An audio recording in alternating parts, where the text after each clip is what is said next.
SuperTalk Mississippi media production. Does that tree have you worried? Want to get it cut down before the next storm? You need to call Max Tree Service and Land Management for your free estimate. Don't wait till it's too late. Call us today at 601-695-1717 or check us out on Facebook. Max Tree Service. And now. Sports. Get ready, sports fans. It's time for Chasing Foul Balls on SuperTalk Pike County 93.5 and streaming worldwide on the SuperTalk Mississippi app and on your Amazon Alexa devices. Chasing Foul Balls, your weekly source for all the sports news and interviews important to Southwest Mississippi. Chasing Foul Balls is presented by First Bank. And now, here's your host, Robbie Hamilton. Well, welcome back. Chasing Foul Balls right here on SuperTalk Pike County 93.5. Been a while, about 3 weeks away. We had a vacation week, and then we celebrated the 4th of July. And now we're back and getting ready to head toward the football season in sports in Southwest Mississippi. It's going to be an exciting time, no doubt about that.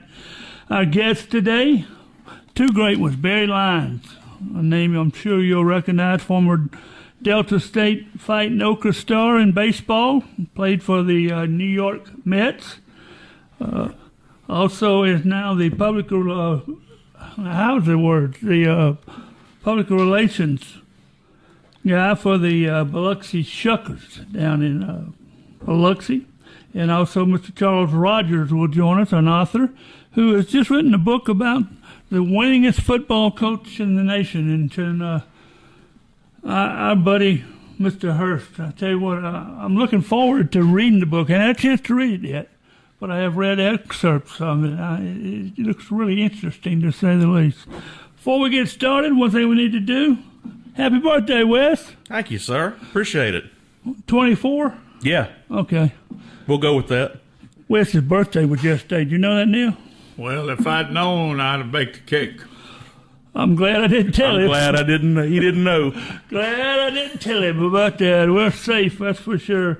Let's get started this morning. First of all, some of the highlights of the last 3 weeks we'll go through and kind of talk about. First of all, 5 for 5, the new college football eligibility standard. Wes, you on top of this. You like the 5 for 5 or not? I do, Robbie. Most guys are getting that anyway, so, I mean, we might as well go to it and cut out a lot of the questions. I think it was the natural next step. I'm for it. Neil, you like 5 for 5? I think it'll help. We saw some folks in school 6, 7, 8, 9 years that weren't playing sports. Well, a lot of them trying to play, and they were hurt of this. I love it. But we know some of those too. Yeah, professional students, we used to call them. But guys, with this, it is only as good as the institutions will allow it to be good. And the courts will allow it to be good as well. It's not going to get to the courts if the institutions don't take it to court, so it's as good as the institutions will allow it. Will we see colleges and universities appeal this? Well, that's the big question. Is everybody finally going to fall in and color within the lines or not? To be determined. Well, I can answer that, and the answer is a resounding no, I don't think so. Does 5 for 5 help high school recruiting, or will it hurt high school recruiting with more transfers put into the programs? I think it probably helps. Just from the sheer fact that if it's a strict 5 for 5, you do encourage somewhat of some turnover. So it certainly can't hurt it. Well, let me ask this. Is there a limit on how many times you can transfer? No, we just have 5 years to play. Right now, it's just 5 for 5. Sports. Yeah. Now, this Protect College Sports Act has some of those things in it, but that's not final yet. Yeah. That's going to be the ones who have a tough time getting through. Right. Question 2. And this came to me through another way. Somebody asked me this question, and I started thinking about it. I said, well, I'm going to ask and see what the guys think. West, you're a little tighter to Southern Miss and maybe Neal to a college, except for Delta State. Would a patch on the jersey of your rival keep you from buying the product of that patch? I guess it depends what it is. No, Robbie, is the short answer to your question. That we all got to make money somehow. So, that wouldn't stop me. No. This came to me. I said, well, I know if LSU puts this patch on their jerseys, I'm not buying that product. Well, that's a rather strong stance. Let me scratch my head on that one for a while before I get back to that. What do you think, Neil? Well, first of all, I don't think any advertising needs to be on college jerseys. It reminds me of slow pitch softball, But I'd answer the question the same way Wes did. No, it wouldn't stop me. I just think it's unnecessary and tacky.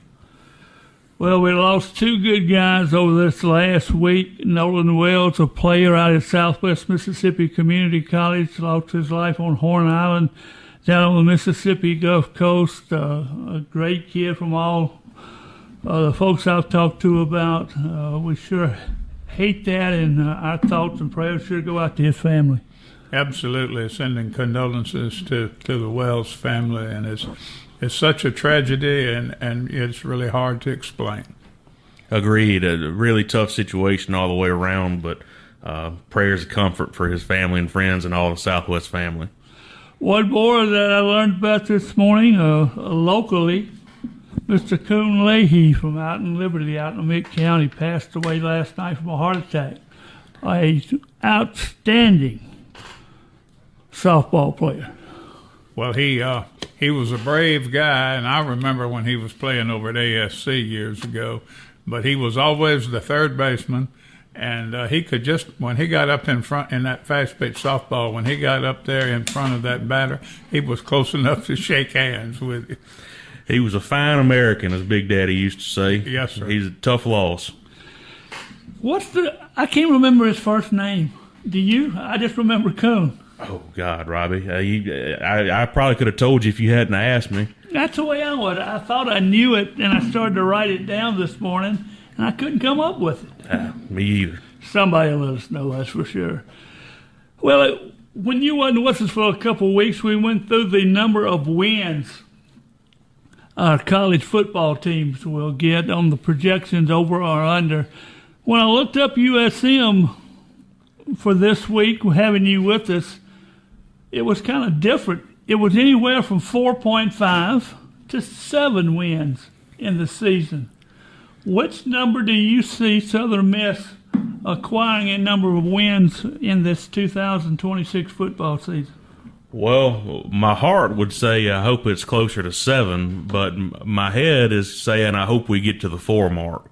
Just because there's so much, we only have one returning starter.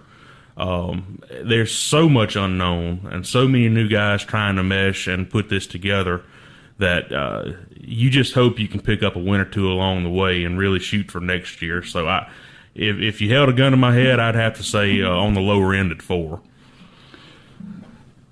Neil, another discussion that I had gotten into over the last 3 weeks that I thought I knew the answer to, but after talking about it, I wasn't sure I did. Age to start tackle football. If you're recommending to parents, what is the age you would recommend their youngsters started tackle football? Well, I remember years ago when I was with the Kennedy Bears in 1959. I was a member of the Kennedy Bears, by the way. Yeah, and I was his coach. And anyway, he was a wide receiver. Never threw the ball to me. Anyway. Speed demon. I was in the 7th grade in the fall of 59, and I saw a picture. I didn't even know they took a picture.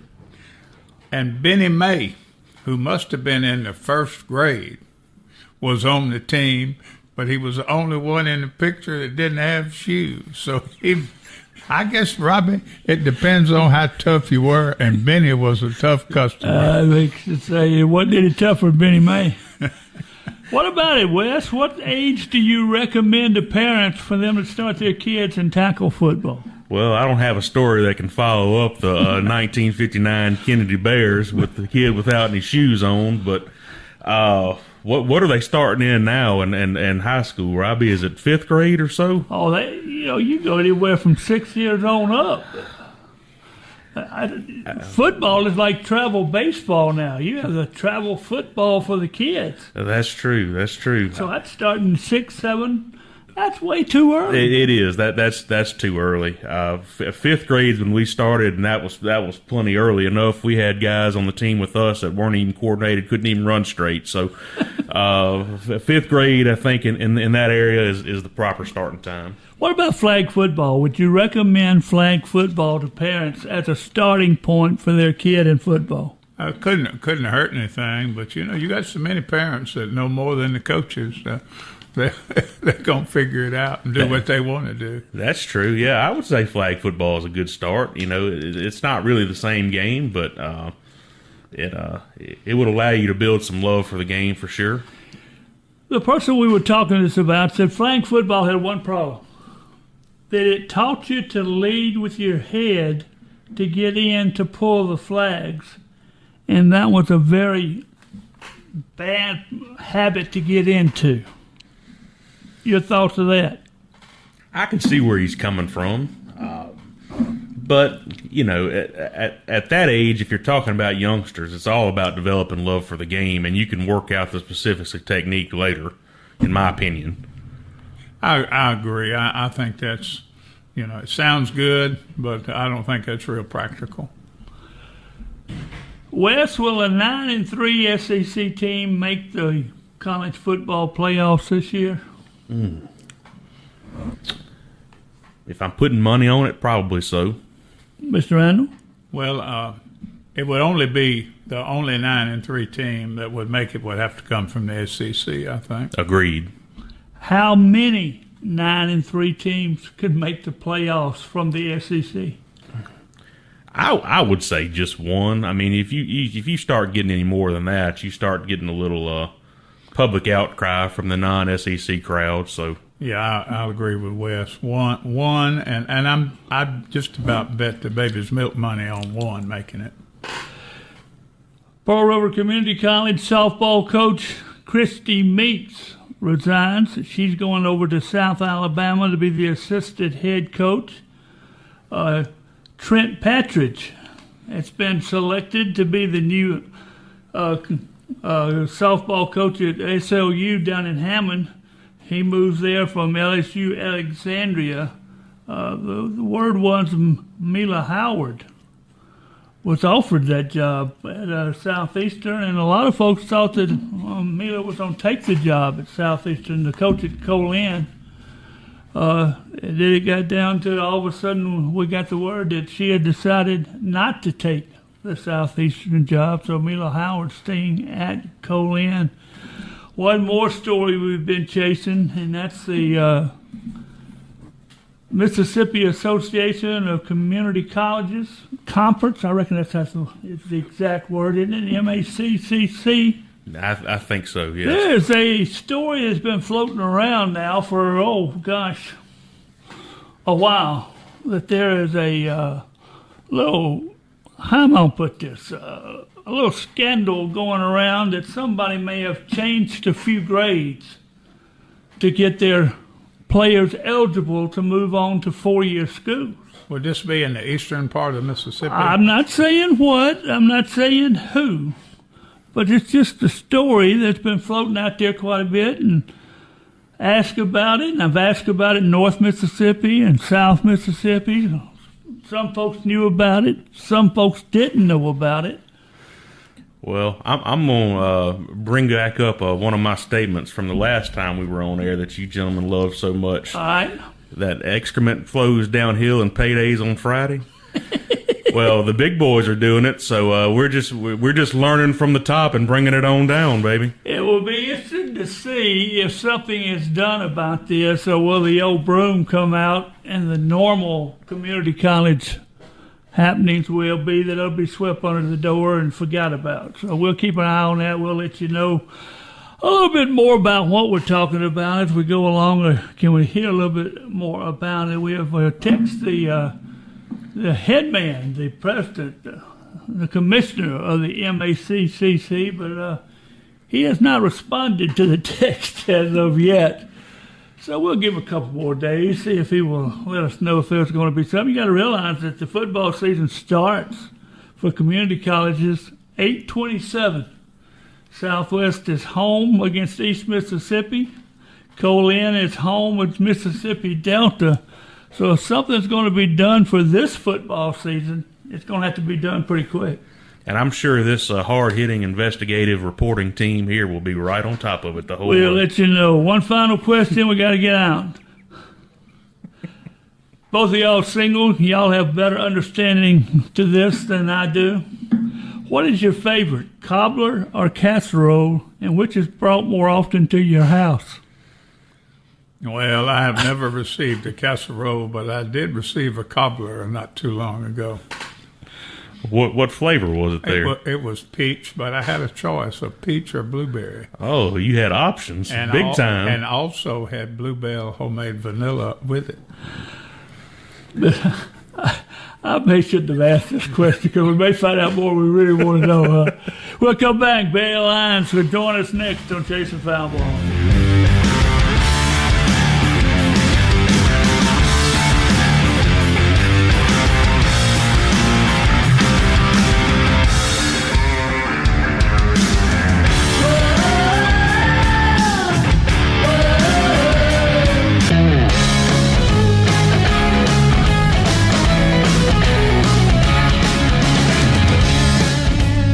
Good Friday morning, Chasing Foul Balls right here on SuperTalk Pike County 93.5. Joining us on the phone, the guy we've been looking forward to talking to, former major leaguer, played at Delta State for the Fighting Okra, Mr. Randall. Oh, the Statesman. Oh, excuse me, I'm sorry. Yes, You agree with that? I'm a statesman. I am not an okra. You're not a Fighting Okra guy, huh? Thank you, Barry. No, I don't like it one bit, and I know Boo Ferris don't like it one bit, and I wish it never happened, but it did, and it is. But no, I'm a statesman and always will be a statesman. Oh, that's good. Barry Lyons joined us, former Delta State statesman, played for the New York Mets, a member of the Mississippi Hall of Fame, also now an ambassador for the Biloxi Shuckers down in Biloxi, Mississippi, the AA team for the Milwaukee Brewers. Barry, we're glad to have you. First guy that I've had responses that came from different places. When I put the message up that Barry Lyons was on joined us, the first guy said, "Look, man, I'm not going to be here. He's normally a host with us when we do this, but he had a family reunion gathering, and Richard Hayes said he played baseball with you down at Biloxi. I reckon, what was it, Notre Dame. Notre Dame, was that it? Notre Dame? Richard Hayes said he went out Richard Hayes. Oh, he said he went out for baseball, but he gave me 3 or 4 names, and he said those convinced him that he was just the manager of the team. Richard was a good basketball player. Baseball wasn't quite his game, if I recall correctly. But Richard Hay, that's a name from the past.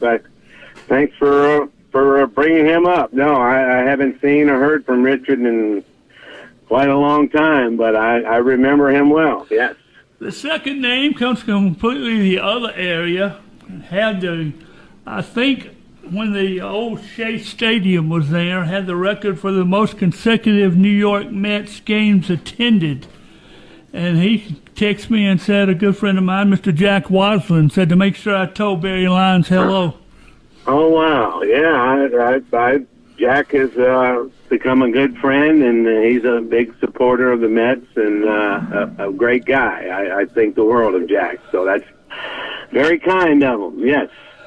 Let's start with, how was it to play baseball in the Big Apple?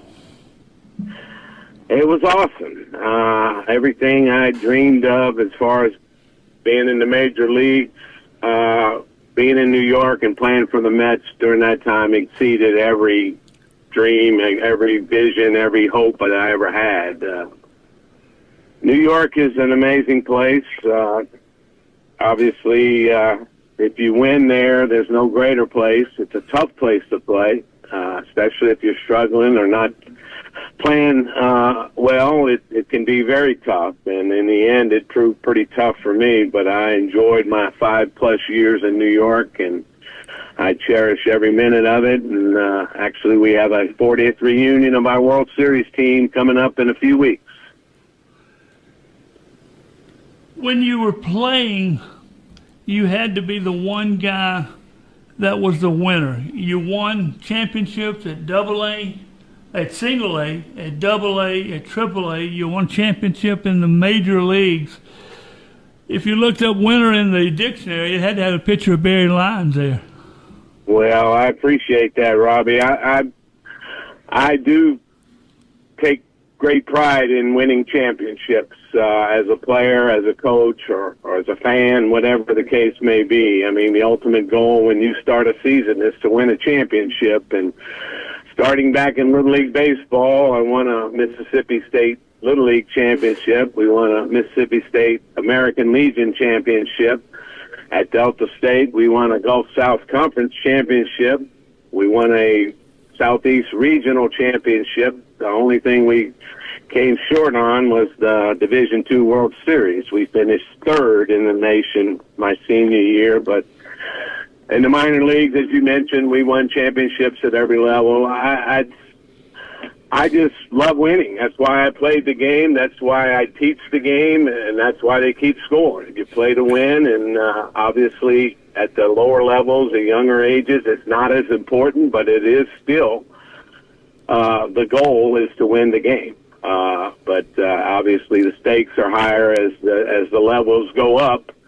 But ultimately, the only place that really matters is at the big league level in professional baseball. That's what they're gearing everything for.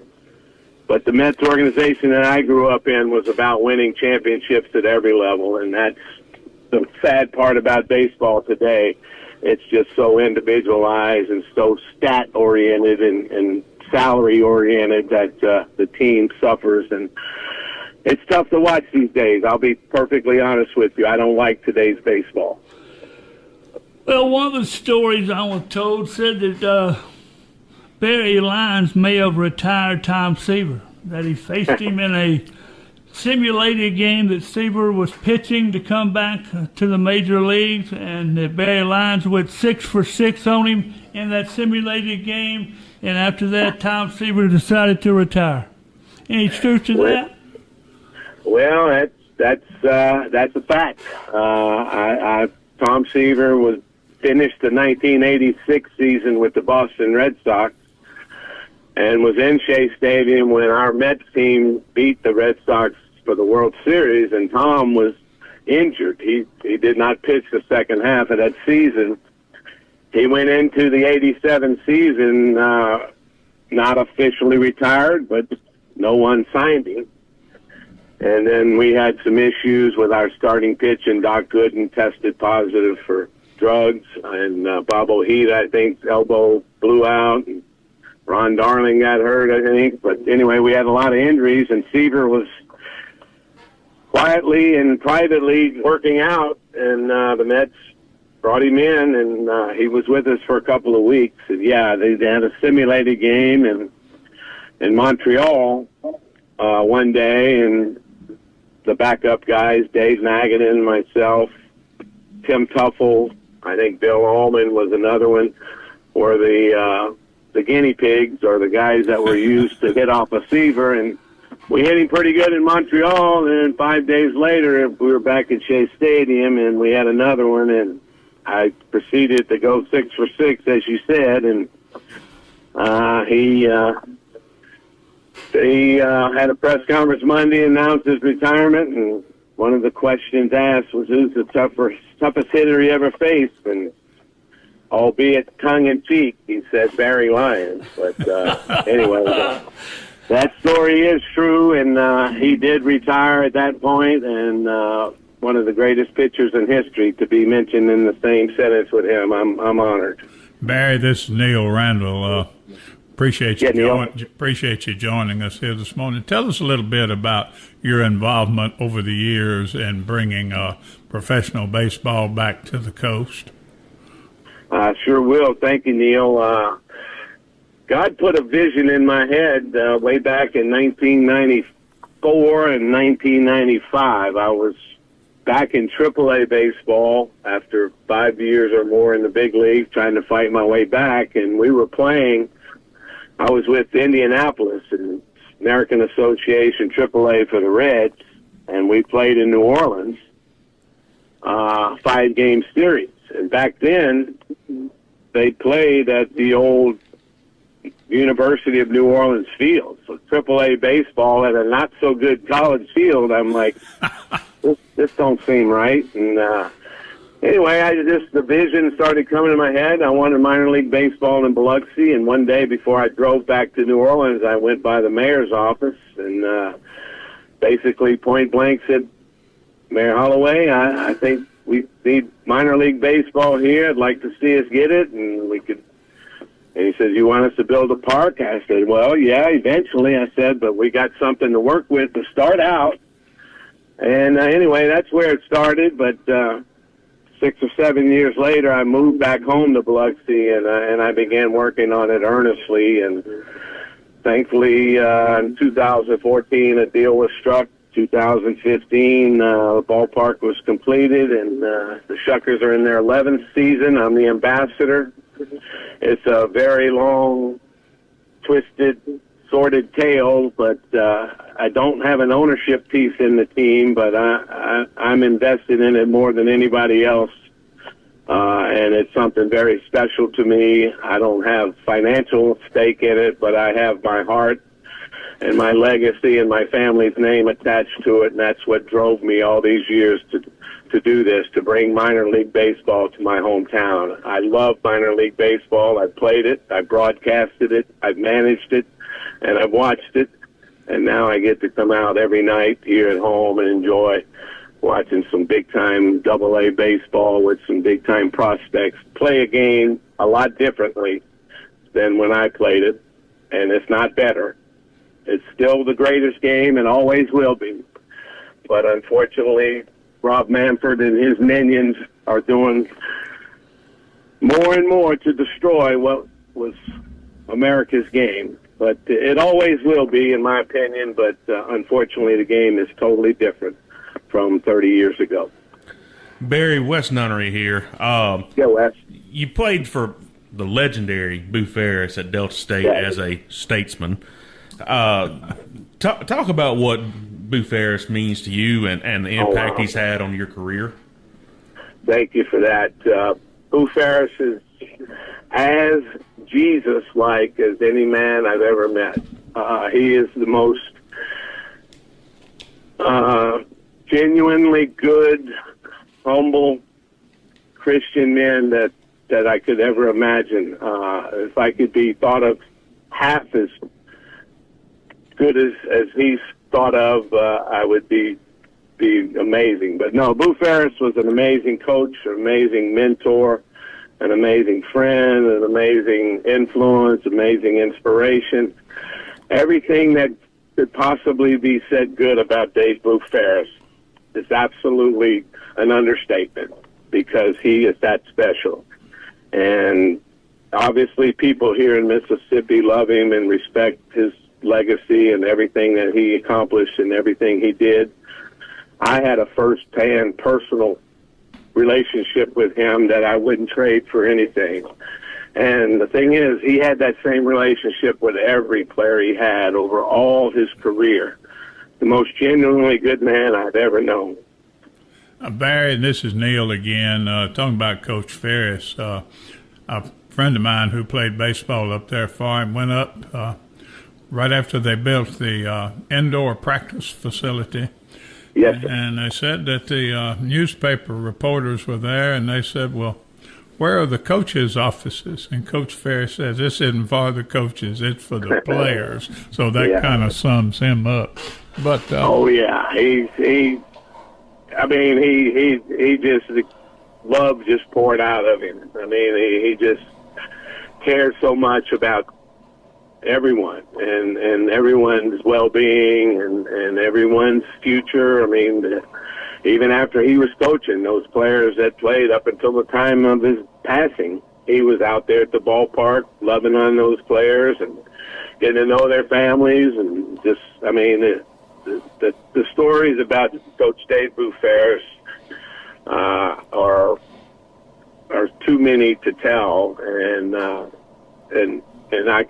I've never crossed anyone that ever had a bad word to say about him. And as I said earlier, in Mississippi, yeah, he's a legend. We know him well. But everywhere I went in Major League Baseball, minor league baseball, over the country, out of the country, anytime Bouffers' name was mentioned, people just lit up and just praise came out. And that is so special. Barry West again. Little bit of a question out of left field here. You played with Wally Backman in New York, who is probably best known today for his ejections as a manager, especially with the South Georgia Peanuts. He's probably got one of the more famous ejections in baseball. So I guess my question is was he as tuned up as a player as he appears to be as a manager? Yeah, Wally's a very intense player. I mean, obviously, if you look at his stature, he's about 5'6", 150 pounds.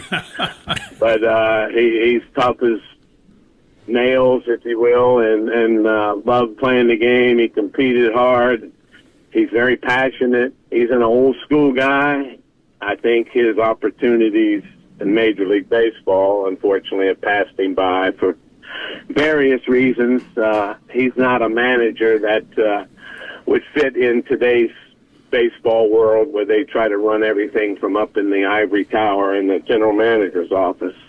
And they try to dictate how the game goes. They're trying to make robots out of the players. They're trying to control every aspect of the game. And it's not possible. Let the talented, amazing athletes play. But I don't think these players today are having fun, to be honest with you. There's so much regiment and so much meeting, so many restrictions, so many guidelines, obviously so much pressure, so much money, so much attention, so much media. I mean, to me, I don't know that they're having fun. I think they're they're great athletes and great players, but they're not playing the game with the same passion that it once was played with. It's all about the money now and all about the stats. Final two questions, Barry. First of all, you rolled out Hurricane Katrina at your Biloxi home. How was that? I wouldn't wish it on my worst enemy, Robbie. I give God the glory and thank him for saving my life, but it was harrowing. I chose to stay and instead of evacuate, and we paid dearly, but thousands of others suffered as much or more than I did, and thankfully no lives were lost, but I lost everything that I had, basically, and a lot of it's been replaced, and some of it is gone, and that's okay, but through the grace of God and being born again 14 years ago, and after dealing with a lot of adversity and a lot of struggles after Katrina, I dealt with addiction issues, and I had a really dark period in my life there for a while after Katrina. But in 2012, 14 years ago, I came to know the Lord in a new way and gave my life to Christ, and I've been sober since, and just trusting Him and doing His will and trying to share the good news of the gospel of Jesus Christ everywhere I can. So thank you for opening this opportunity to speak to that. But Hurricane Katrina was devastating in every way, but thankfully 21 years later, we're moving forward, and life is good down here on the coast. Like everywhere, there's issues, but I'm thankful to be here on the coast and be a part of the Biloxi Shuckers. We have a great organization, a great owner, It's great family entertainment. There's a lot of good things going on down here at our ballpark here in downtown Biloxi. So thank you for having me on. This has been a real treat talking with you guys. One more thing. The Biloxi Shuckers came out, and the first hats that came out had BS on the front. Somebody brought me a hat back and said, Robbie, I don't know if you're a Biloxi Shucker fan, but this hat fits you more than you'll ever know. Well, I can remember when they had to name the team contest. There were all kinds of comments after it was named the Shuckers that, and the initials BS and what obviously it stands for in some slangs or whatever.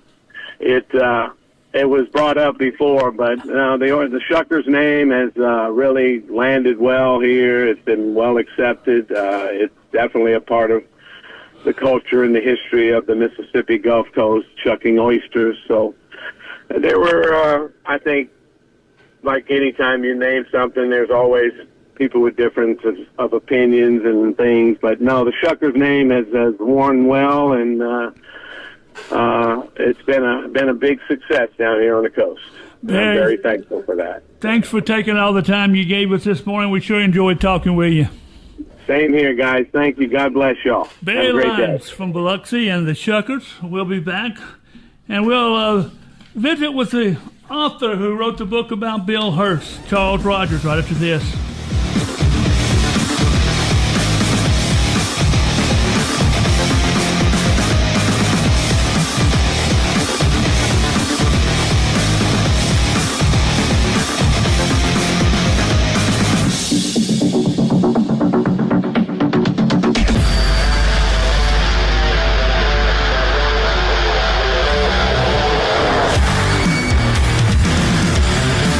Welcome back, Chasing Foul Balls. It's a Friday morning here in Southwest Mississippi. Glad to be back with you after being off a couple of weeks. If you're looking for a bank that feels like home, First Bank is here for you. 14 locations across southern Mississippi. They're your local bank for checking, savings, loans, and more. Now, whether you're buying a home, starting a business, or you just need everyday banking made easy, First Bank ready to help. Stop by your nearest branch or visit firstbankms.com today. First Bank, where customers and community matters most. A member FDIC and an equal housing lender. Joining us on the phone, author Charlie Rogers. How are you, Mr. Rogers? Glad to talk with you, sir. I'm doing well. Glad to be here. Let's start back. You graduated from Centerville Academy after transferring there during the school year there. You graduated, you came to Southwest Community College, then you went over to the Harvard of the South, Southern Miss, and graduated there. Are you originally from that Centerville area? I grew up in Centerville, yes. I've lived all my life in Centerville until I went off to college. When you talk about writing a book about Bill Hurst, how did that come about? Well, after I retired from a career in public relations several years ago, I started writing mystery, kind of mystery novels, kind of fiction novels, and it published 3. And after his 25 seasons, and we decided to retire, one of his former players approached me and said, "You're a writer. Would you write a book about Coach Hurst?" And I said, "Well, I know the early days, but I've been away for a long time, so I need y'all's help to give me stories about, what the last 45 years or so have been, how they've been." And so I got several people, that send in stories, not as many as I would like, but I mean, everybody kept saying, "I've got a story for you," and it was 16. But I finally got to the point I said, well, I've got to take what I've got and put it together. What are your chapters of Bill Hurst's keys to legacy, discipline, and hard work? Anybody that knows Bill Hurst and has seen him coach, those two words, discipline and hard work, all go together with the same guy, Bill Hurst. That's very true. There's many a game that Central Academy has won in the fourth quarter because the other team was just flat give out, and we still had something to give. A number of players in the stories said that the games were easy compared to practice. It has a chapter in the book about the love for players and their love for him. That's the thing that amazes me when you talk with people who played for Bill Hurst. As tough and as hard-nosed as he was, the players really loved Bill Hurst, and Bill Hurst really loved his players.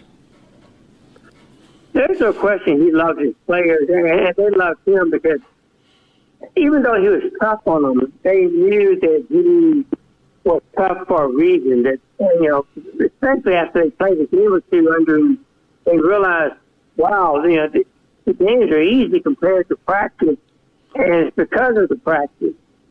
My youngest son never played for Bill Hurst, but he did play football here in Texas, Part 5A school. Big school, and when he was home we were home visiting my parents several years ago. I didn't want him to miss out on his summer workouts, and so I called Coach Hurst and asked could he work out with the Centerville team, and then of course Coach Hurst said sure. And after his first workout, he got back in the car and he said, "I know why Centerville won so many games. I never worked so hard in my life." Charles, this is Wes Nunnery here. We've all in here known Coach Hurst for a long time, and we all have a bunch of stories of Coach, some that we might not even could tell on the air.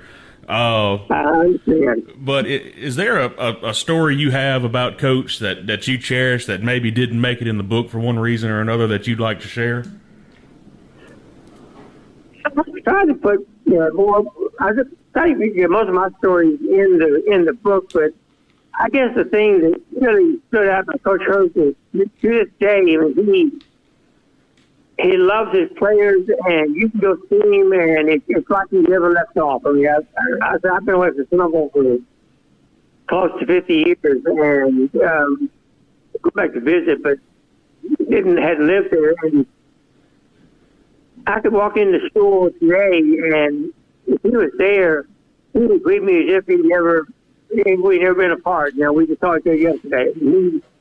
He just had a love for his players, and he instilled a love for him in them. I mean,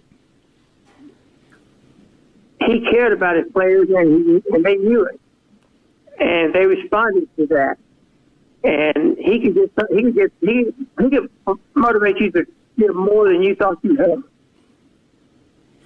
Mr. Rogers, Neil Randall, thank you so much for the time today. I'm looking forward to reading this book. I think Robbie and Wes already have it, but can you share with us possibly one of the or two of the humorous stories that are included in this book? Well, one was from when I was there. I was graduated in 76, but I was going to Southwest. So I was home every weekend, and for 3 years I pretty much run the sidelines. So I would go home. So when I went home on weekends, my freshman and sophomore year there at Southwest, I would step in and kind of run the sidelines for Coach Hurst on Friday night. And it was the first state championship season for Centerville Academy in 76. I was there, just kind of running the sideline on the weekends, and it was a semifinal game of the playoffs, and it was very cold, and we played Wayne Academy from Waynesboro, and they both teams decided they wanted to go back to the gym at halftime because it was so cold, and just wanted to get some warmth out, out of the away from the cold air. And so a little before halftime, I went up to the gym and opened the gym up for both teams to have it ready. And I went in, one end of the gym and opened our dressing room and went through our dressing room to the little hallway that separated the two dressing rooms and opened the dressing room where Wayne Academy would come in and open their outside door. So when I opened the door between the two dressing rooms, something kind of started to fall. So I very, very cautiously opened the door, and there was a funeral spray in the table 4 because whoever lost that game was projected to win the finish number 4 in the state. And so I went ahead, opened their outside door, and took the funeral spray back to the coach's office. And when the team came in at halftime, I called Coach Church's side and showed it to him and explained to him the significance and where I found it. And so at halftime, he had me bring the spray in and show it to the team, explain it to them. And it's been a tough game up to the end, but we got fired up at halftime and won by 2 touchdowns. Well, the rest of the story, about 3 years later, I met a girl at Southern Miss who had been a cheerleader at Wayne Academy. And I got talking to her and told her about finding the spray. She said, we've always wondered what happened to that because the Waynesboro coach had purchased that unknown to the team and had the cheerleaders bring it and to put in their dressing room and go tell his team that we had sent it. Silver Academy had sent it to get them fired up. But I found, and it worked in reverse, and they always wondered what happened to it because it, they put it in the hallway there outside the dressing room, but they leaned it against our door, and I thought they were saying it to us, and anyway. You speak of motivation at halftime. Bill Hurst and Centerville probably had to repaint more visiting dressing rooms than anybody in America after some of his halftime speeches just took the paint off the wall. Well, his halftime speeches are a little exaggerated. I mean, he could motivate you. And he, my younger brother, Bill, used to help me. He was about 5 years younger. He used to help me at halftime or during the game. And one time he had gone up to the concession stand to get the drinks for halftime. And my mother was working at the concession stand, and she knew that the game had not gone well. So she told my brother, said, just take the drinks on down there and come on back. And she looked at me and said, Mom, it's too late. I've heard Coach Hurst had his word. You've written 3 other books, Mr. Rogers, The Community Files, The Brazos Valley File, and The Chambers File. In the Community File, you use both Centerville and Kokomo as some of the places that your detective visits. Is that working that localness into what you do? Basically, I in the Community Files, I use Macomb and Centerville as good the settings. All my books, they're fiction. The story is fictional, but the places are real, and they're all based on in places that I've lived and worked and know well. And so, I said, the story is fictional. The characters are made up, but the places are real. And I try to give my readers a sense of what it's like to be there, and try to make them kind of live in the place and feel for the place that the setting is. How do we go about getting the book about Bill Hurst? Bill Hurst, the coach, the man, the legacy. How do people go about ordering it? Well, if you Google Westbow Press, they're the publisher. Google Westbow Press and go to their bookstore. There should be a link on their website for their bookstore, and you can order it directly from them. It's available on Amazon, but it's best to order directly from Westbow Press. That really benefits the school more if you order directly from them. But if you can't get Westbow Press, if you can't find it there, you can find it on Amazon, and it will be available through the school at some point. I mean, the school has to order the copies and then sell them with the school. Their school year starts middle of August. So, but if you don't get it between now and middle of August, you can definitely get it from the school. Well, thank you, Mr. Rogers. We appreciate you taking the time to be with us on this Friday morning. I'm glad to be here. Thank you, sir.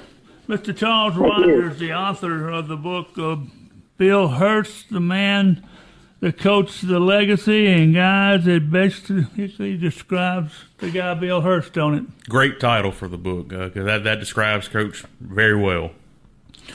Well, guys, we made it through another week. After being off for a while, we'll get together next Friday morning, try it again. How about that? Sounds good. Sounds like a plan. Chasing Foul Balls right here on SuperTalk Pike County, 93.5. All week long, and I'm not ready to be going home. Turn up the music, keep the lights down low. I know it's late, but I don't wanna go. Don't turn out the lights, the party ain't over. Well, the band just started to play my favorite song.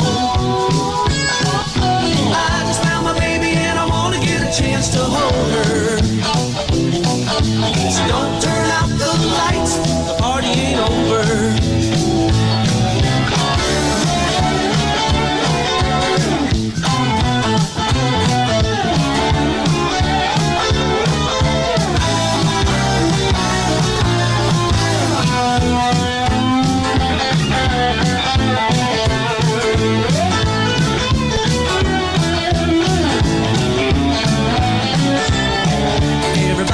For romance, I just want a little time to dance.